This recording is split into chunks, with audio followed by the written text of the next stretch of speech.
Calaroga Shark Media.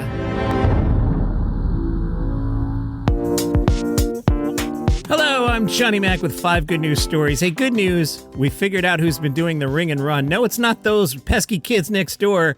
It's a bear. We found this out via a Ring camera. A group of bears approached the porch of a home around 12:45 a.m. one night.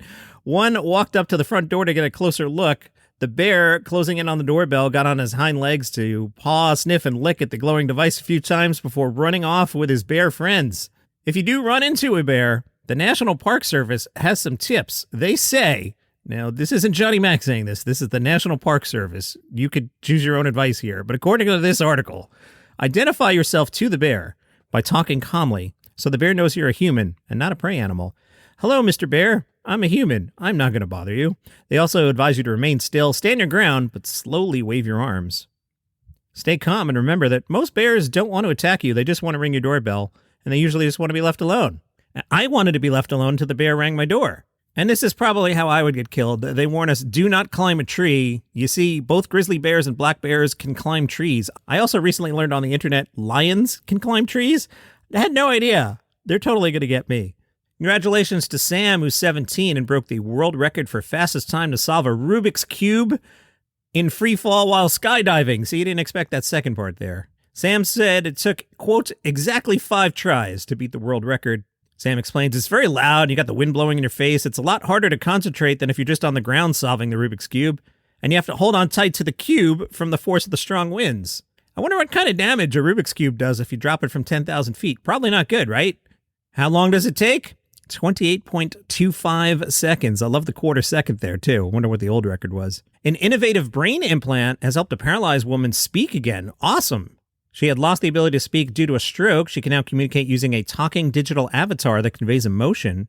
The device uses machine learning to map brain signals and synthesize them into speech and facial expressions.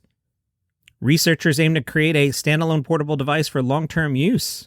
Good news for Sparky, the 8-year-old blind border collie. Sparky got out and wound up in Baisley Pond in Jamaica Bay over by JFK Airport. 2 officers from the 113, as we say in Queens, that's the 113th precinct, responded to the incident at 8:30 in the morning and successfully rescued Sparky. Body camera footage shared by the NYPD shows the 2 officers entering the murky swamp-like water and wading through vegetation to reach Sparky. Officer Esposito said, "Pup, you're okay, you're okay."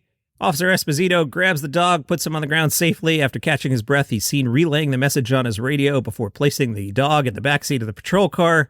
He then covered Sparky with a coat to warm him up. We see on the camera Esposito telling his partner, "I can't feel anything. Blast the heat." Now, I was worried about Sparky. What happened to Sparky? All right, what happened to this blind dog? How did it get out? Did somebody own it? Yes, Sparky has been reunited with its owner. 3 friends who are all over 100 years old have revealed their secrets to a long life, which includes keeping a toy boy nearby. Daisy's 104, said she makes the most of every day. She likes having her family around. She says, "We all meet and we enjoy life. I look forward to it. I live life to the full. I'm always on the go. I don't like sitting around. Sitting in a chair is not my scene, but it's come to that now." She has 2 daughters, a son, 10 grandchildren, 23 great-grandchildren. Irene said she likes to be in the fresh air, by the ocean. "I remember walking for miles. The animals and the plants have always taken my fancy because they're living creatures." Irene was captain of her school swimming team. These days she sings. Dancing, laughter, and joining in are things I have lived by. Then there's Phyllis, who's 103, and said she used to tell her kids, "You have to eat your greens. Also, keep yourself warm in the winter." Phyllis's advice on how to live a long and happy life: be kind and optimistic, keep a positive attitude. That's your 5 good news stories for today. If you like this podcast, tell somebody about it. They might like it too. You can follow it for free on Apple Podcasts or Spotify, wherever you get your shows. You have a great day.